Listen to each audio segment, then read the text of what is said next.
MLC కవితను BRS నేతలు పట్టించుకోవడం లేదా? ఇప్పటి వరకు కవితను చూసేందుకు కేసీఆర్ వెళ్ళకపోవడానికి కారణాలేంటి?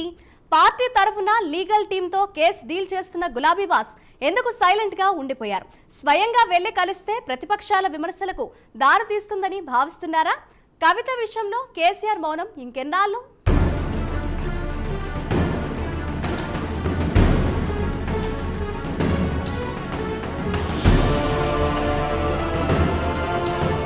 ఢిల్లీ లిక్కర్ కేసులో ఎమ్మెల్సీ కల్వకుంట్ల కవిత మార్చి 15న అరెస్ట్ అయ్యారు. అప్పటి నుంచి 2 నెలలకు పైగా కవిత జైల్లోనే ఉన్నారు. ఢిల్లీ లిక్కర్ స్కామ్పై విచారణ ఇంకా కొనసాగుతోంది. అయితే ఢిల్లీ లిక్కర్ కేసు వ్యవహారం 2022లో బయటకు వచ్చింది.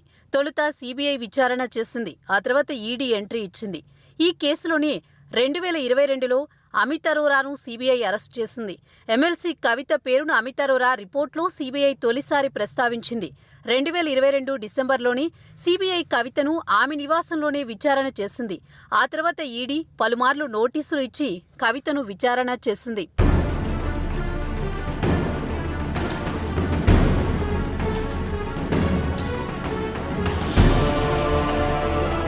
ఇక ఎమ్మెల్సీ కవిత అరెస్టు సమయంలో బీఆర్ఎస్ నేతలు హడావుడి చేశారు. కేటీఆర్, హరీష్ రావు కవిత నివాసానికి వచ్చి ఈడీ అధికారులతో వాగ్వాదానికి దిగారు. కవిత అరెస్టును ఖండిస్తూ నియోజకవర్గ కేంద్రాల్లో నిరసన ప్రదర్శనలు చేశారు. ఆ తర్వాత ఈ అంశంలో బీఆర్ఎస్ సైలెంట్ అయింది. మరోవైపు పార్లమెంట్ ఎన్నికలు రావడంతో గులాబీ నేతలు ప్రచారంలో బిజీ అయ్యారు. కవిత అరెస్టుకు ముందు జాగృతి కమిటీలను రద్దు చేయడంతో జాగృతి కార్యకర్తలు కూడా సైలెంట్ అయ్యారు. ఇక తీహార్ జైలుకు ఆమె తల్లి, సోదరుడు కేటీఆర్, హరీష్ రావు, సంతోష్తో పాటు కొంతమంది బీఆర్ఎస్ నేతలు మాత్రమే వెళ్లి కలిశారు.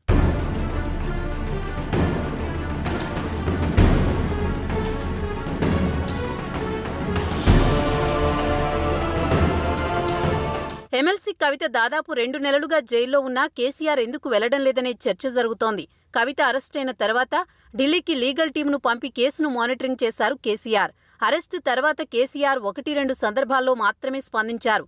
కేంద్రంలో అధికారంలో ఉన్న బీజేపీపై పొలిటికల్ కామెంట్స్ చేశారు. ఢిల్లీ లిక్కర్ కేసులో కవిత ప్రమేయం లేకపోయినా రాజకీయ కక్షతోని అరెస్ట్ చేశారని కేసీఆర్ విమర్శలు చేశారు. ఎమ్మెల్యేల కేసులో బీజేపీ కీలక నేత బిఎల్ సంతోష్కు నోటీసులు ఇవ్వడంతో పాటు బీజేపీ జాతీయ కార్యాలయానికి పోలీసులు వెళ్లడంతో మోదీ తనపై కక్ష పెట్టుకున్నారని చెప్పుకొచ్చారు. అందులో భాగంగానే కవితను అరెస్ట్ చేశారని బీజేపీ టార్గెట్గా కేసీఆర్ కామెంట్స్ చేశారు.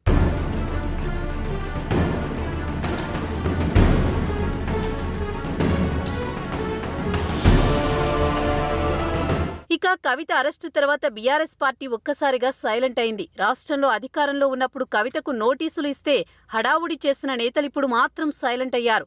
రాష్ట్రంలో అధికారం కోల్పోవడంతో పాటుగా పార్టీ నుంచి వలసలు గులాబీ పార్టీని ఉక్కిరిబిక్కిరి చేస్తున్నాయి. దీంతో కవిత అరెస్ట్ అయి జైల్లో ఉంటే గులాబీ నేతలు మాత్రం అటువైపు వెళ్లలేదు.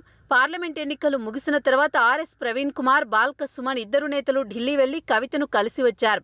ఇక కవిత విషయంలో కేసీఆర్ అంటీ ముట్టనట్టుగా ఉండడంపై గులాబీ పార్టీలో ఆసక్తికర చర్చ జరుగుతోంది. కేసీఆర్ తన కుమార్తె జైల్లో ఉంటేనే పట్టించుకోకపోతే పార్టీలో తమ పరిస్థితి ఏంటని నేతలు, కార్యకర్తల్లో చర్చ జరుగుతోంది. రాబోయే రోజుల్లో తమకు కష్టమొస్తే ఎవరు పట్టించుకుంటారనే టాక్ బీఆర్ఎస్ వర్గాల్లో వినిపిస్తోంది.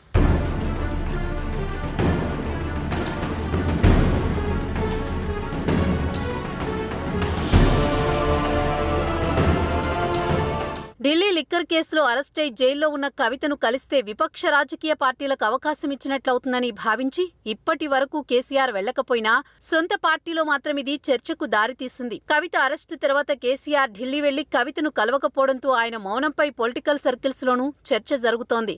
మరి ఇప్పటికైనా గులాబీ బాస్ కవితను పట్టించుకుంటారా?